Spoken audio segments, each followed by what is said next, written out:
ating topic ngayon ay tinatanong ni Francis. Ang tanong niya ay, ano ang nararamdaman mo kapag sumusubo ka ng tea? So, yun ang ating pag-uusapan for today's video. Interesado ka bang malaman kung ano ang sagot? Please keep on watching.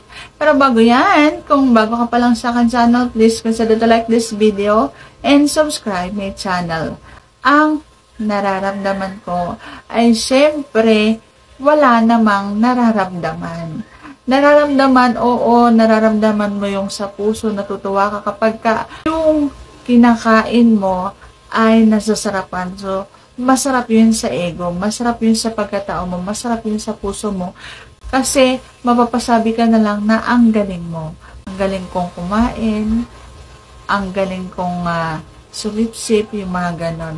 Pero sa lasa, wala naman yung lasa. Walang lasa ang tea.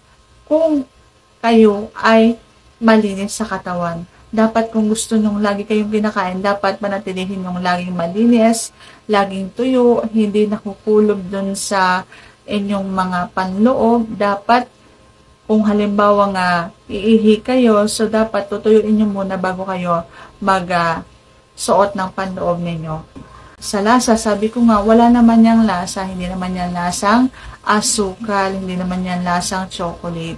Wala yan lasa. Ang masarap lang doon, kaya nasasarapan ng isang babae. So, syempre, yung pakaramdam na nakikita mo, yung lalaki na tumipirik yung mata, makaungol wagas, makahawak sa buhok mo wagas, at makasabi sa iyo na ang galing mo, ang sarap mong kumain. The best ka. Yung mga ganon, yung sobrang galing mong kumain. Nakakatirik ng mata. Lahat ng magagandang papuri ay maririnig mo habang kinakain mo siya. Sana nasagot ko ng tamang yung tanong. And if you like this video, please consider to like this video and subscribe my channel. Thank you for watching. See you on my next vlog.